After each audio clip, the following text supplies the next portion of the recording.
Perkenalkan, nama saya Aprilia Kusuma Wulandari dari kelas 11 IPS 4, absen 6. Assalamualaikum warahmatullahi wabarakatuh. Perkenalkan, nama saya Dami Yuda Wijianto dari kelas 11 IPS 4, absen 9. Assalamualaikum warahmatullahi wabarakatuh. Perkenalkan, nama saya Nanda Prismaya dari kelas 11 IPS 4, absen 25. Nama Rizka Kusuma Wardani, kelas 11 IPS 4, nomor absen 29. Perkenalkan, nama saya Septiana Mamati, kelas 11 IPS 4, absen 31. Perkenalkan, nama saya Wida Yulia Rahma dari kelas 11 IPS 4, nomor absen 35. Assalamualaikum warahmatullahi wabarakatuh. Kepada yang terhormat Pak Oka selaku guru mapel pelajaran geografi kami dan teman-teman yang saya sayangi dan saya banggakan. Jadi, saya dan teman-teman saya membuat video ini untuk presentasi, bukan untuk berekspektasi, karena tingginya ekspektasi membuat sakit hati. Oke, jadi materi yang akan saya dan teman-teman saya bawakan dari kelompok 1 adalah biosfer sebagai lapisan kehidupan. Halo semua, saya di sini akan menjelaskan pengertian biosfer. Kalian tahu nggak sih biosfer itu apa? Oke, jadi biosfer adalah lapisan bumi yang dapat dihuni atau ditinggali oleh makhluk hidup untuk melangsungkan hidupnya. Lapisan ini berupa daratan, perairan, dan udara yang memungkinkan adanya kehidupan dan proses biotik berlangsung.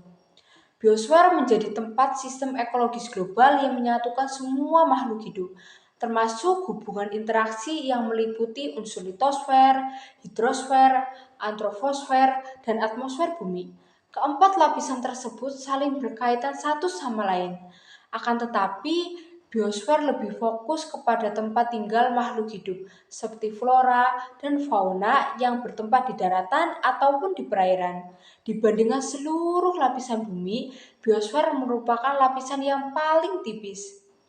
Lapisan biosfer hanya berkisar 9.000 meter saja.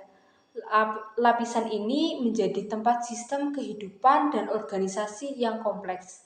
Selain itu, saat ini hanya diketahui adanya satu biosfer yang ada di sistem tata surya, yakni biosfer bumi. Di planet lain belum ditemukan tanda-tanda adanya biosfer seperti di bumi, sebab sejauh ini bumi adalah satu-satunya tempat yang diketahui adanya unsur kehidupan dan menjadi tempat yang mampu mendukung makhluk hidup melangsungkan hidupnya. Tempat hidup bagi makhluk hidup seperti manusia, hewan, dan tumbuh-tumbuhan untuk kita tinggal saat ini disebut dengan habitat. Biosfer menurut para ahli, selain pengertian baku biosfer yang tadi saya jelaskan, terdapat pula definisi yang disampaikan oleh para ahli mengenai biosfer. Antara lain, menurut Vladimir Vanouch-Feyenetsku, biosfer adalah sebuah sistem terbuka dan berkembang sejak dimulainya sejarah kehidupan makhluk di bumi. Menurut John Wiley, yaitu sebuah zona dari planet bumi di mana terdapat kehidupan yang terbentuk secara alami pada lapisan bumi dengan lapisan atmosfer yang lebih rendah. Menurut M. Alabi, biosfer merupakan salah satu habitat organisme yang membentuk sistem kelompok stabil dan efektif untuk keseluruhan ekosistem planet bumi. Ini menjelaskan materi tentang keanekaragaman flora dan fauna. Indonesia memiliki keanekaragaman flora dan fauna dengan karakteristik berbeda-beda. Berikut adalah faktor yang mempengaruhi persebaran flora dan fauna, yaitu 1. Iklim. Salah satu faktor biosfer adalah iklim. Iklim meliputi kondisi suhu udara, curah hujan, angin, dan kelembapan udara yang terdapat dalam suatu wilayah. 2. Air. Air menjadi salah satu faktor terpenting bagi kelangsungan hidup flora dan fauna. Air berfungsi sebagai pembawa makanan, sehingga tanpa adanya air maka flora dan fauna tidak akan bisa melangsungkan kehidupannya. 3. Tanah. Tanah merupakan tempat yang sangat penting sebagai tempat tumbuhnya flora dan fauna. Di dalam tanah terdapat beberapa kandungan tertentu yang mempengaruhi kehidupan tumbuhan seperti adanya zat hara dan lain sebagainya. 4. Topografi. Topografi adalah suatu bentuk wilayah yang meliputi tinggi dan rendah beserta reliefnya. Semakin tinggi permukaan tanah, maka semakin rendah juga suhunya. Untuk itu setiap tempat memiliki karakteristik flora dan fauna masing-masing. 5. Manusia, hewan, dan tumbuhan. Manusia dapat mengubah lingkungan dengan cepat seperti mengubah hutan menjadi perkebunan atau sawah. 6. Kondisi geologi. Geologi merupakan kondisi lingkungan fisik dari alam sekitar yang mencakup berbagai macam hal seperti suhu lingkungan, air, udara, dan berbagai faktor lainnya. 7. Biotik. Biotik merupakan faktor yang mendukung kehidupan organisme makhluk hidup di daerah tertentu. Karakteristik sebagai berikut. 1. Fauna. Padang rumput. Pada wilayah padang rumput diketahui memiliki ketersediaan air yang cukup banyak. Padang rumput merupakan habitat bagi banyak fauna seperti binatang herbivora. Pada area padang rumput, makhluk hidup lebih mudah untuk mendapatkan makanan berupa rumput-rumputan. Selain binatang herbivora, pada area padang rumput juga terdapat populasi hewan karnivora seperti singa, harimau, dan lain-lain yang akan memangsa hewan herbivora tersebut sebagai suatu rantai makanan. Gurun. Wilayah gurun digambarkan berupa satu wilayah dengan suhu yang sangat panas dengan kandungan air yang sedikit.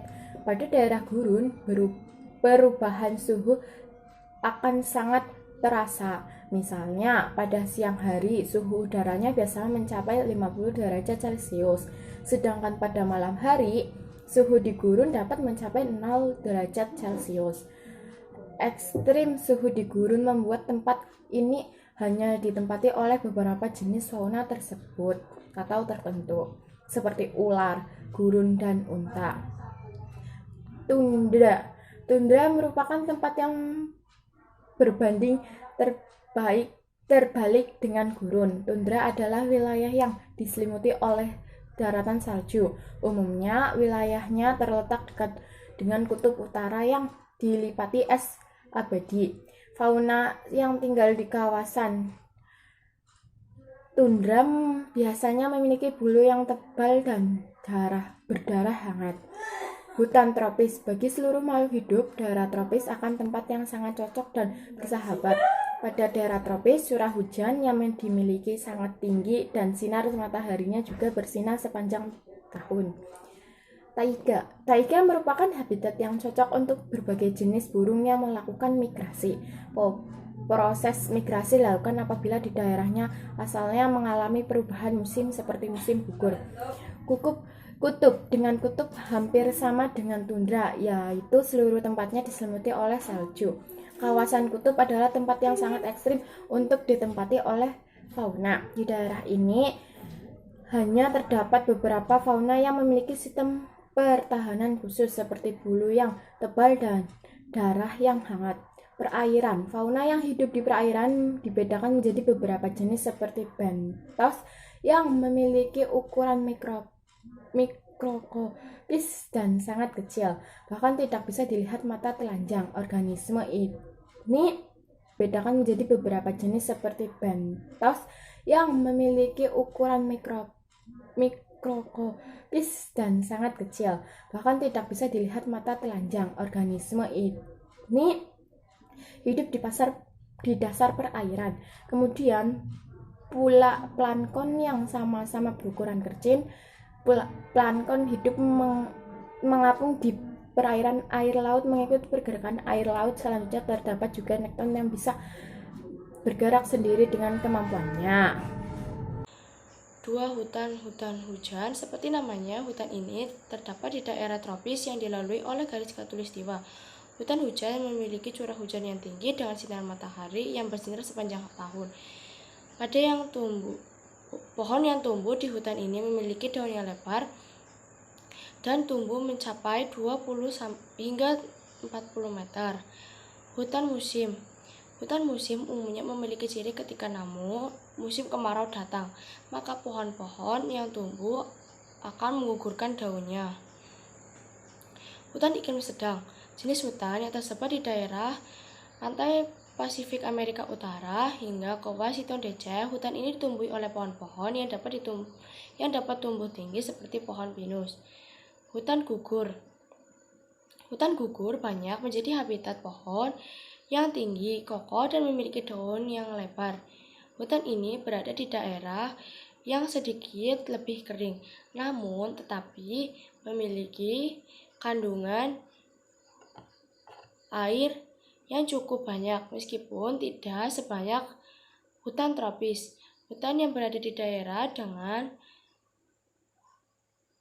dekat kutub wilayah meliputi Kanada, Finlandia dengan Rusia dan Selat Utara. Hutan taiga memiliki jenis pohon dengan ukuran menjulang tinggi dan daun yang menyerupai jarum, sehingga pohon ini tidak mengalami penguapan yang besar. Sabana merupakan pohon rumput yang memiliki beberapa pohon gede yang letaknya berkelompok.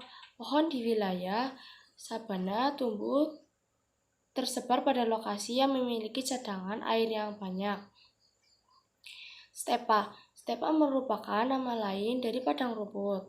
Stepa merupakan hampiran yang ditumbuhi padang rumput dan tidak ada pohon lainnya, sebab daerah ini memiliki udara yang segar, yang sangat kering dan cadangan air yang sehingga hanya rumput yang dapat tumbuhan bertahan hidup.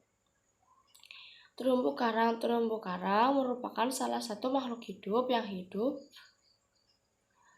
dalam laut. Terumbu karang adalah ekosistem bawah laut yang terdiri dari kumpulan binatang karang dan kemudian membentuk batu kapur atau struktur karbonat.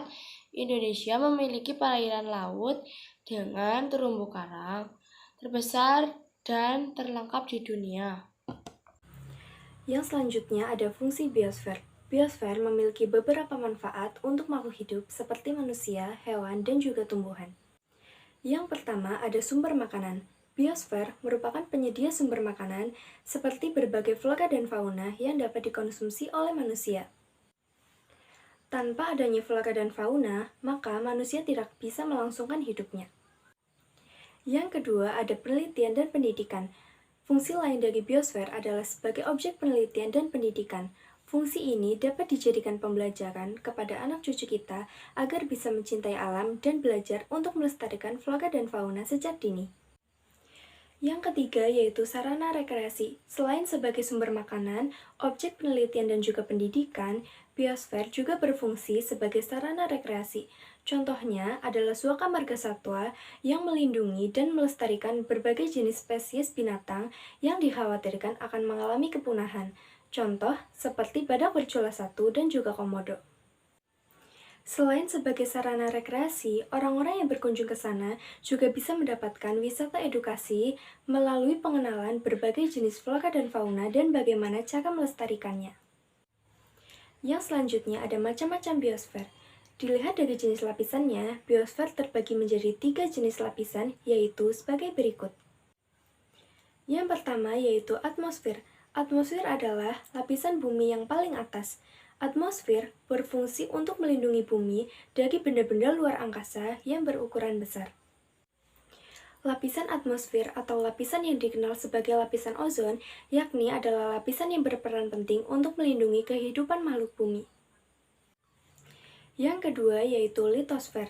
Litosfer adalah lapisan sebelum atmosfer. Litosfer tersusun atas bebatuan yang ada di dalam biosfer dengan ciri-ciri yang berbeda sesuai dengan tingkat kedalamannya. Contoh litosfer adalah susunan letusan gunung berapi atau magma yang terbentuk akibat letusan gunung Merapi. Yang ketiga, hidrosfer. Hidrosfer adalah susunan biosfer yang terdiri dari air atau perairan. Contohnya adalah sungai, samudera, dan juga laut. Hidrosfer berperan penting bagi kehidupan makhluk hidup. Hampir 70% mayoritas makhluk hidup di bumi hidup di lingkungan hidrosfer. Nah, ketiga lapisan yang telah kita bahas itu dikenal dengan istilah biosiklus. Biosiklus diartikan bahwa lingkungan di bumi terdiri dari sejumlah daratan dan juga perairan. Selanjutnya, biosiklus dibagi lagi menjadi unsur yang lebih kecil yang disebut dengan istilah bioma. Bioma merupakan karakteristik tumbuhan dan hewan yang hidup di suatu tempat berdasarkan iklim lingkungan tersebut. Bioma saling berkaitan dengan bioma lainnya.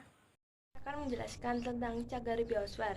Nah, cagar biosfer ini adalah merupakan suatu kawasan ekosistem yang keberadaannya sudah diakui oleh dunia internasional sebagai bagian dari program Man and Biosphere Badan Pendidikan dan Kebudayaan Perserikatan Bangsa-Bangsa. Adanya cagar biosfer bertujuan untuk mencapai keseimbangan dan melestarikan keanekaragaman hayati dan pembangunan ekonomi dan kebudayaan. Man and Biosphere merupakan sebuah program yang pertama kalinya dicetuskan pada tahun 1971. Pada tahun 1976, barulah terbentuknya jaringan cagar biosfer yang diikuti oleh banyak negara setelah diadakannya KTT Bumi dan Konvensi Keanekaragaman Hayati. Melalui program ini, cagar biosfer didorong untuk mendukung proses implementasi Konvensi Keanekaragaman Hayati. Penetapan cagar biosfer sendiri diusulkan oleh pemerintah nasional dari masing-masing negara. Kemudian usulan tersebut diberikan kepada Sekretariat Program Man and Biosphere UNESCO untuk kemudian ditetapkan oleh Dewan Koordinasi Internasional.